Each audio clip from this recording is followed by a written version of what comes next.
Olá, seja bem-vindo ao programa Ação Nacional. Programação Nacional de hoje entrevista o professor universitário de Geografia e Geopolítica, Marcos Antônio de Moraes, sobre os impactos da política do governo Donald Trump. Governo este que já tem gerado muita polêmica desde as eleições presidenciais dos Estados Unidos. Também vamos conversar sobre a situação do Brasil neste contexto. Bem, professor, obrigado pela sua presença aqui no programa Ação Nacional. Eu que agradeço a toda a sua equipe. Me sinto honrado de estar aqui. Obrigado mesmo. Olha, eu quero mostrar aqui, aproveitar um pouquinho. O professor é autor de vários livros, a gente pode mostrar para quem? Ok? Vários livros que ele tem, né? E aí eu gostaria de aproveitar e já fazer uma amostra aqui. Aí divulgar aqui um pouquinho. Dá para colocar mais esse? Aí, legal. Obrigado aí, Maurício. Valeu. Olha aí. Bom, vamos falar um pouquinho, professor, a respeito dessa questão do Donald Trump. Assumiu o governo nas eleições presidenciais, porque tudo indicava aí que a Hillary Clinton seria ganhadora e, de repente, todo mundo ficou surpreso que o Trump acabou assumindo a presidência dos Estados Unidos. Como é que se dá isso? O que determina isso? Como é que chega a esse ponto? Eu diria para você que acho que nem ele acreditava. Imagino. É até interessante. O próprio partido não acreditou, não ajudou no financiamento da campanha.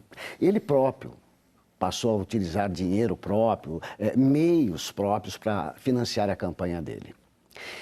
Eu tenho até certeza que se ele acreditasse realmente na campanha, que sempre estava na frente a Hillary Clinton, ele não teria falado tanta coisa como ele disse, que chegou a queimá-lo a nível nacional e internacional.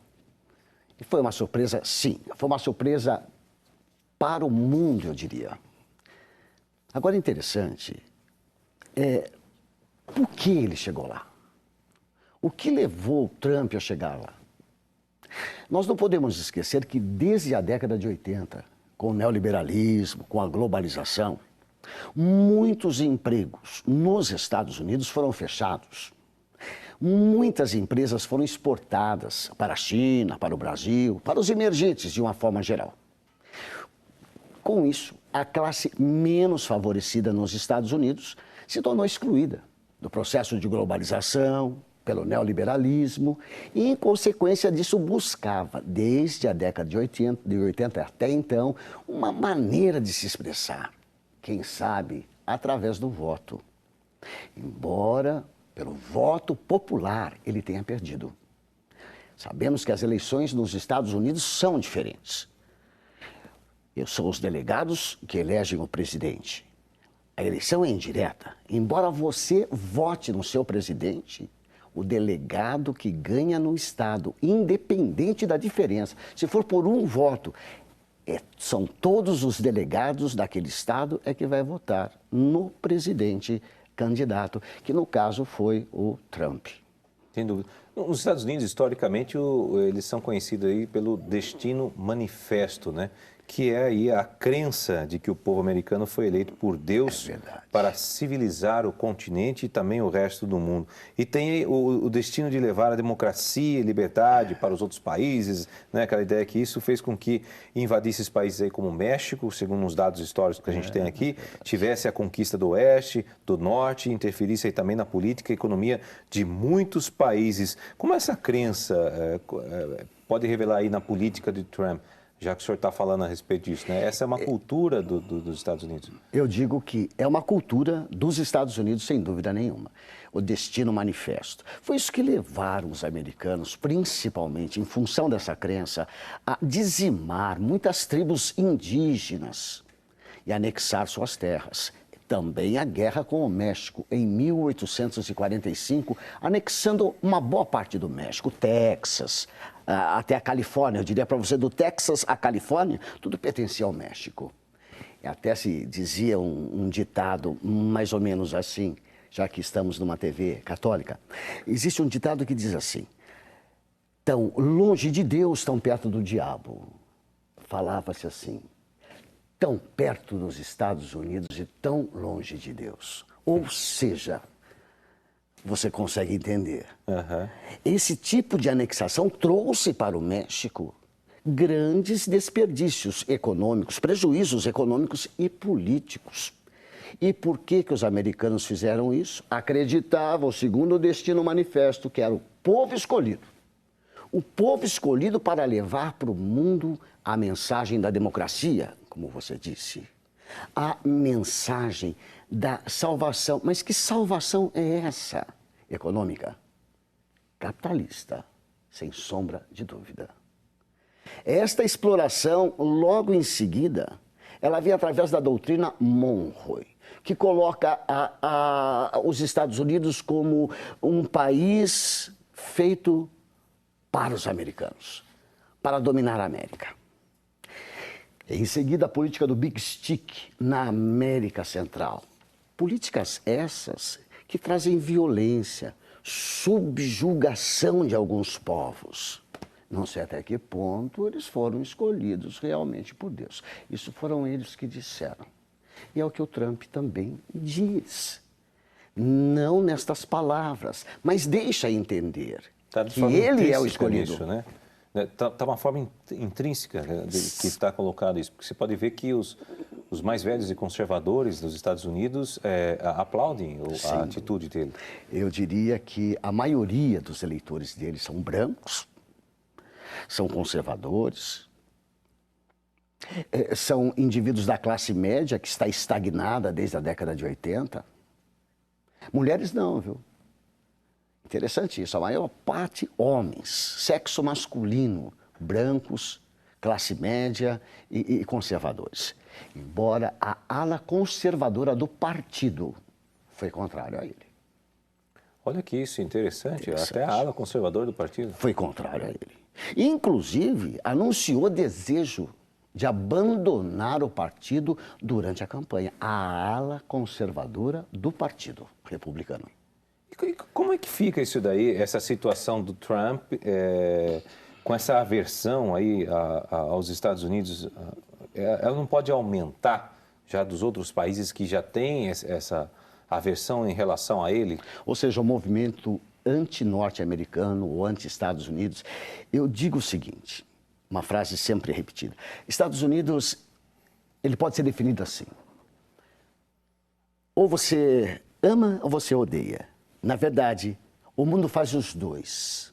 Ama e odeia. Ama, porque os Estados Unidos é o país que mais compra tudo de todos os demais países. Ama, porque os Estados Unidos investem. Odeiam, porque os Estados Unidos tentam impor sua cultura, seus valores democráticos.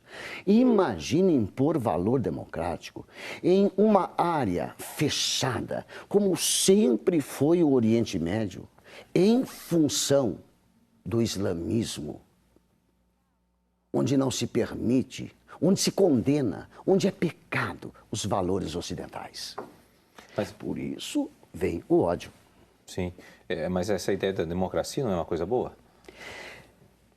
Sem dúvida, eu diria para você que a democracia que nasceu na Grécia é talvez uma opção muito boa. Depende como ela é conduzida. Ser democrata não significa apenas seguir os preceitos, os regimentos. É necessário ter bons princípios. É necessário ter boa fé. E segundo a imprensa norte-americana, o presidente Trump não possui esses atributos, nem de bom princípio e nem de boa fé. E em consequência disso, ele passa a exacerbar, ir além dos princípios democráticos. Nisso ele é condenado, principalmente pelo partido dele, pela ala conservadora. Então, o Trump até deu origem a um novo modo de governo e representatividade, ou é um fenômeno passageiro, midiático? Como é que é isso? Isso é interessante, isso é interessante. Vamos pensar primeiro no midiático. Além de um grande empresário, magnata do setor imobiliário, ele foi uma espécie de showman. Ou seja, ele possui um programa de televisão no qual ele é o apresentador e coprodutor na NBC. Trata-se do eu não me lembro o nome do programa, mas é um reality show onde executivos vão exatamente para concorrer, competir. E a palavra dele utilizada como palavra mágica, você está demitido. Ah, tá. A gente já viu uns programas parecidos com esse na mídia. É um plágio, aqui tem, acho que não lembro o nome, nem convém falar o nome. Tem outras emissoras aqui que fizeram esse tipo de trabalho. Sim, mas é um plágio daquilo que já existia lá, no qual ele é um coprodutor e o apresentador. Então, existem algumas linhas, algumas correntes que dizem que ele quer fazer da Casa Branca uma espécie de reality show, e não é bem por aí. Então, nisso midiático, como você falou, ele precisa aparecer na mídia. Típico dos populistas. Isso é típico dos populistas. A segunda coisa que você disse, além de midiático... Não, a questão, o fenômeno passageiro. Né? Fenômeno passageiro. Que vem, que foi se criado pela mídia, até que o senhor está falando aí, né? Porque se falou muito na campanha dele que ele foi uma estrutura construída pela mídia, né? Pelas propagandas políticas e tudo mais. Sem dúvida, ele forçava, inclusive, né? Mas a verdade é a seguinte, fenômeno passageiro, pode ser? Pode ser. Sem dúvida nenhuma, pode ser. Ele conseguiu fazer algumas situações, algumas ações, no qual ele coloca o pescoço dele dentro de uma guilhotina, ou numa forca. Como, por exemplo, um vazamento de um vídeo, onde ele fala impropérios sobre as mulheres, todas. Isso justifica a maior votação masculina na campanha dele. Segundo, o vazamento, no que se refere principalmente, quase nas vésperas das eleições, de mais de 2.000 e-mails vazados em função de hackers dentro do Partido Democrata, que possivelmente veio colaborar para a perda da Hillary Clinton. Segundo investigações, estes hackers seguidos pertencem à Rússia. Ou seja, o ponto de partida está em Moscou. E isso significa ter o pescoço numa guilhotina. O norte-americano não aceita, em hipótese alguma, nenhuma aliança com Putin. Bom, a gente vai para um rápido intervalo e nós vamos voltar no próximo bloco falando exatamente sobre isso. Fique com a gente.